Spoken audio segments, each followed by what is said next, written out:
बगलामुखी। जय माँ पीताम्बर। जय माँ आप सभी आज मैं देवका तट पे माँ बगलामुखी के स्थान पर आया हूँ जरूरी बात करने के लिए। जिसको कोई ग्रह दोष है, पितर दोष है, हर कोई समस्या कोई ना कोई घिरा होता है, तो क्या महात्मा जी उस समस्या का हल हो सकता है? क्यों नहीं हो सकता। हर चीज का समस्या का समाधान होता है हमारे यहाँ। माँ पीताम्बरा बगलामुखी देवी त्रिपुरा सुंदरी माँ आदिशक्ति के रूप में विराजमान है और ये बाबा भूतनाथ महादेव मंदिर है और ये उधमपुर शहर शमशान घाट माँ देविका तट पे है और इसका तेजस्व इतना विद्यमान है कि संसार में कोई किसी भी अला बला कला या किसी को किसी प्रकार का कोई भी कष्ट हो तो निःशुल्क सेवा में आप अपना परामर्श दे सकते हैं और सुन सकते हैं। अगर किसी भी रूप से अगर आपकी समस्या का समाधान होता है तो आप सभी भक्तों का कल्याण हो, यही हमारा एक।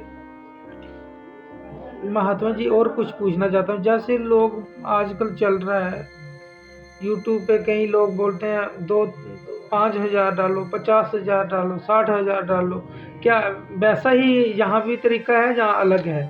यहाँ वैसा तरीका तो नहीं है, लेकिन हमारे भक्तों का जो भी कल्याण हो माँ आदिशक्ति की कृपा से, त्रिपुरा सुंदरी की कृपा से और माँ बगलामुखी की कृपा से बाबा भूतनाथ सभी पे दया करें। और हमारा तो मेन लक्ष्य है कि सनातन धर्म को बहुत आगे तक पहुंचाना। वो जितना भी हमसे निःशुल्क सेवा जो बनती है संतों की कृपा से, वो निःशुल्क ही सेवा है। जिसकी भी जो भी समस्या हो वो हमें फोन कर सकता है या चर्चा कर सकता है। मैंने वो दूसरा नंबर है ना जो वो महात्मा जी का डाला था, वो महात्मा जी तो अभी हिमालय में गए हुए हैं साधना के लिए। वो प्रॉब्लम बन रही है कि बहुत सारे फोन आ रहे हैं। तो अब महात्मा जी आप आ गए हैं ना हिमालय से, तो आप भी साधना करने के लिए गए थे, तो आप भी आ गए। अब देखो कि भक्तों की जो समस्या है उनका हल होना चाहिए। महात्मा जी बहुत परेशान है। संसार में हर व्यक्ति थोड़ा ना थोड़ा कोई ना कोई परेशानी से जूझ रहा है और हम माँ बगलामुखी से एक ही कामना करते हैं कि सभी भक्तों का कल्याण हो और सनातन धर्म की जय जयकार हो। आज कई भक्तों का जो कार्य हुआ है वो आपने स्वयं कुछ चीजों को नोटिस किया है। कितने भक्त कितने रूपों से पीड़ित होके हमारे माँ के दरबार में पधारे और कहाँ से आए। कोई शुल्क आपके सामने तो लिया नहीं उनसे, बिल्कुल निःशुल्क सेवा है। माँ भक्तों का कल्याण करे और हमारी तो एक ही कामना है कि जब भक्त प्रसन्न चित्त रहेगा तभी तो वो अपने इष्ट को मानेगा। तो अगर किसी ने साधना करनी हो तो भी महात्मा जी आप करवाते हैं? जी, साधना भी करवाते हैं। जिस प्रकार की उसे साधना का कोई मंत्र चाहिए, गुरु दीक्षा चाहिए, तो उसका भी प्रावधान है। अगर साधनाओं सफल हो उसका भी विशेष महत्व दिया जाता है कि किस होम से, किस यज्ञ से, किस कर्म से उसकी साधना सफल होती है। अगर किसी की मैरिज में समस्या है, जैसे कि शादी नहीं हो पा रही है, तो उसका भी हल हो सकता है? जी बिल्कुल, क्यों नहीं हो सकता। जी।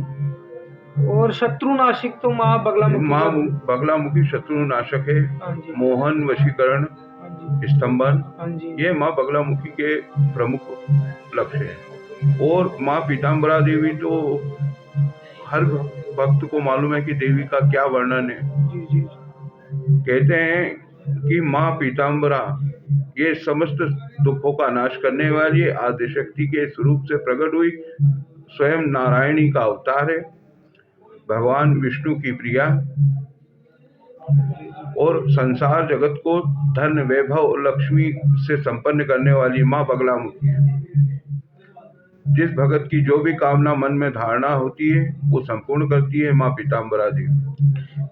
तो महात्मा जी फिर मैं आपका नंबर दे देता हूँ, क्योंकि आपने तो मुझे समाज कल्याण करना ही है, समझ लो समाज की सेवा करनी है, क्योंकि आप ही इसी चक्कर में तो वहाँ हिमालय में तपस्या कर रहे थे कि ये तो माँ आदिशक्ति की कृपा हुई। हाँ जी। और हमें यहाँ पे प्रकट होना पड़ा। हाँ जी। और माँ आदिशक्ति त्रिपुरा सुंदरी की इतनी कृपा है कि समस्त भक्तों का कल्याण हो।